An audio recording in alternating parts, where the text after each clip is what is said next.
ನಮಸ್ಕಾರ ಸ್ನೇಹಿತರೆ, ಕರ್ನಾಟಕ ಮ್ಯಾಟರ್ಸ್ಗೆ ಮತ್ತೊಮ್ಮೆ ಆತ್ಮೀಯ ಸ್ವಾಗತ. ಕರ್ನಾಟಕದ ಕೈಗಾರಿಕಾ ವಲಯದಲ್ಲಿ ಒಂದು ದೊಡ್ಡ ಬೆಳವಣಿಗೆ ನಡೆದಿದೆ.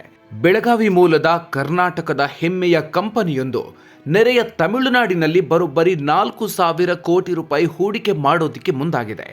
ಇದು ಈಗ ಕರ್ನಾಟಕ ಮತ್ತು ತಮಿಳುನಾಡು ನಡುವೆ ಕೈಗಾರಿಕಾ ಯುದ್ಧಕ್ಕೆ ನಾಂದಿ ಹಾಡಿದೆ. ಅಷ್ಟಕ್ಕೂ ಆ ಕಂಪನಿ ಯಾವುದು?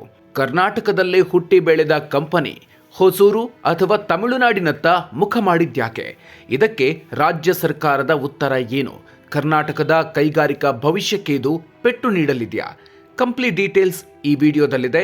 ವಿಡಿಯೋ ಶುರು ಮಾಡೋದಕ್ಕೂ ಮುನ್ನ ನೀವಿನ್ನೂ ನಮ್ಮ ಕರ್ನಾಟಕ ಮ್ಯಾಟರ್ಸ್ ಚಾನಲ್ಗೆ ಸಬ್ಸ್ಕ್ರೈಬ್ ಆಗಿಲ್ಲ ಅಂದರೆ ಈಗಲೇ ಸಬ್ಸ್ಕ್ರೈಬ್ ಆಗಿ ಬೆಲ್ ಐಕಾನ್ ಪ್ರೆಸ್ ಮಾಡಿ. ಸ್ನೇಹಿತರೆ, ಕರ್ನಾಟಕದ ಬೆಳಗಾವಿಯಲ್ಲಿ ತನ್ನ ಸಾಮ್ರಾಜ್ಯ ಕಟ್ಟಿರೋ ಕಂಪನಿ ಏಕಸ್ ಲಿಮಿಟೆಡ್. ಈ ಕಂಪನಿ ಈಗ ತಮಿಳುನಾಡಿನ ಹೊಸೂರು ಬಳಿಯ ಹೊಸೂರು ಸೂಲಗಿರಿ ಇಂಡಸ್ಟ್ರಿಯಲ್ ಪಾರ್ಕ್ನಲ್ಲಿ ಸುಮಾರು 4,000 ಕೋಟಿ ರೂಪಾಯಿ ಹೂಡಿಕೆ ಮಾಡೋದಕ್ಕೆ ಮುಂದಾಗಿದೆ. ಈ ಸಂಬಂಧ ತಮಿಳುನಾಡು ಸರ್ಕಾರದ ಜೊತೆಗೆ ಒಪ್ಪಂದ ಮಾಡಿಕೊಂಡಿದೆ. ಈ ಸುದ್ದಿ ಹೊರಬೀಳ್ತಾ ಇದ್ದಂತೆ ಕರ್ನಾಟಕದ ರಾಜಕೀಯ ವಲಯದಲ್ಲಿ ದೊಡ್ಡ ಮಟ್ಟದ ಚರ್ಚೆ ಶುರುವಾಗಿದೆ. ಹೊಸೂರು ವರ್ಸಸ್ ಕರ್ನಾಟಕ, ಯಾಕೆ ಈ ವಿವಾದ? ಸಾಮಾಜಿಕ ಜಾಲತಾಣಗಳಲ್ಲಿ ಮತ್ತು ರಾಜಕೀಯ ವಲಯದಲ್ಲಿ ಒಂದು ಪ್ರಶ್ನೆ ಜೋರಾಗಿ ಕೇಳಿ ಬರ್ತಿದೆ. ಬೆಳಗಾವಿ ಮತ್ತು ಬೆಂಗಳೂರಿನಲ್ಲಿ ಇಷ್ಟೊಂದು ದೊಡ್ಡ ಏರೋಸ್ಪೇಸ್ ವ್ಯವಸ್ಥೆ ಇರುವಾಗ ಕರ್ನಾಟಕದ ಕಂಪನಿ ತಮಿಳುನಾಡಿಗೆ ಹೋಗಿದ್ಯಾಕೆ ಅನ್ನೋದೇ ಆ ಪ್ರಶ್ನೆ. ಅದರಲ್ಲೂ ಹೊಸೂರು ಕರ್ನಾಟಕದ ಗಡಿಗೆ ಅಂಟಿಕೊಂಡೇ ಇರೋದ್ರಿಂದ ಅಲ್ಲಿಗೆ ಹೂಡಿಕೆ ಹರಿತಾ ಇರೋದು ರಾಜ್ಯಕ್ಕೆ ನಷ್ಟ ಅಲ್ವಾ ಅನ್ನೋ ಆತಂಕ ವ್ಯಕ್ತವಾಗಿದೆ. ವಿವಾದ ಸಂಬಂಧ ಸಚಿವ ಎಂಬಿ ಪಾಟೀಲ್ ನೀಡಿದ ಸ್ಪಷ್ಟನೆ ಏನು? ಈ ವಿವಾದಕ್ಕೆ ಸಂಬಂಧಿಸಿದಂತೆ ಕರ್ನಾಟಕದ ಮಧ್ಯಮ ಮತ್ತು ಬೃಹತ್ ಕೈಗಾರಿಕಾ ಸಚಿವ ಎಂಬಿ ಪಾಟೀಲ್ ಅವರು ಎಕ್ಸ್ ಖಾತೆಯಲ್ಲಿ ಸುದೀರ್ಘ ಸ್ಪಷ್ಟನೆ ನೀಡಿದ್ದಾರೆ. ಅವರ ಪ್ರಕಾರ ಮೊದಲನೇದಾಗಿ ಏಕಸ್ ಕಂಪನಿ ಕರ್ನಾಟಕದಿಂದ ಹೊರ ಹೋಗ್ತಿಲ್ಲ, ಬದಲಾಗಿ ತನ್ನ ವ್ಯವಹಾರವನ್ನ ಬೇರೆ ಕಡೆ ವಿಸ್ತರಿಸ್ತಾ ಇದೆ.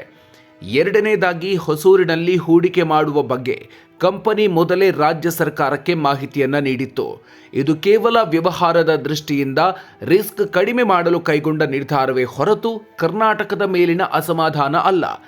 ಮೂರನೆಯದ್ದು, ಏಕಸ್ ಕಂಪನಿ ಕರ್ನಾಟಕದ ಕೋಲಾರದಲ್ಲಿ ಬರೋಬ್ಬರಿ 3,000 ಕೋಟಿ ರೂಪಾಯಿ ಹೂಡಿಕೆ ಮಾಡಿ ಎಲೆಕ್ಟ್ರಾನಿಕ್ಸ್ ಮ್ಯಾನುಫ್ಯಾಕ್ಚರಿಂಗ್ ಘಟಕ ಸ್ಥಾಪಿಸುತ್ತಿದೆ. ಜೊತೆಗೆ 1,500 ಕೋಟಿ ರೂಪಾಯಿಯ ಮತ್ತೊಂದು ಯೋಜನೆಯು ಕರ್ನಾಟಕದಲ್ಲೇ ಬರಲಿದೆ.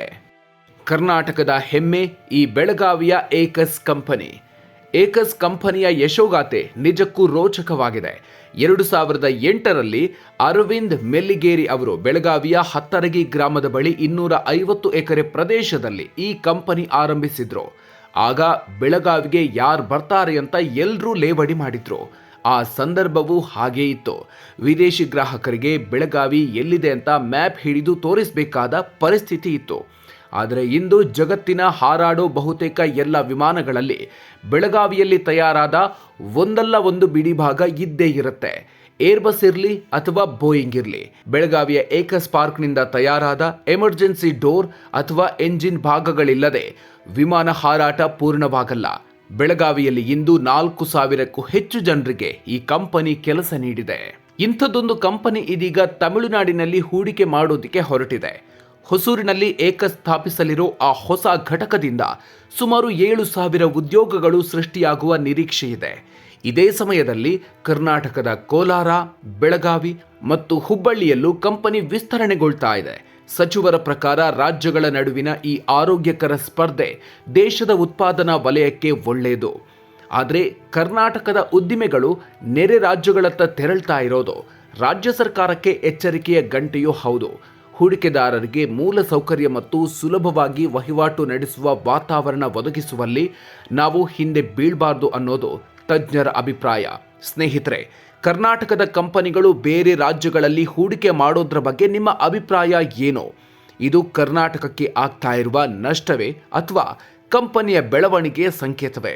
ನಿಮ್ಮ ಅಭಿಪ್ರಾಯವನ್ನು ಕಾಮೆಂಟ್ ಬಾಕ್ಸ್ನಲ್ಲಿ ತಪ್ಪದೇ ತಿಳಿಸಿ. ಈ ವಿಡಿಯೋ ಇಷ್ಟ ಆಗಿದ್ರೆ ಲೈಕ್ ಮಾಡಿ, ಶೇರ್ ಮಾಡಿ. ಮುಂದಿನ ವಿಡಿಯೋದಲ್ಲಿ ಮತ್ತೊಂದು ಇಂಟ್ರೆಸ್ಟಿಂಗ್ ಟಾಪಿಕ್ ಜೊತೆಗೆ ಮತ್ತೆ ಸಿಗೋಣ. ಅಲ್ಲಿವರೆಗೂ ನಮಸ್ಕಾರ.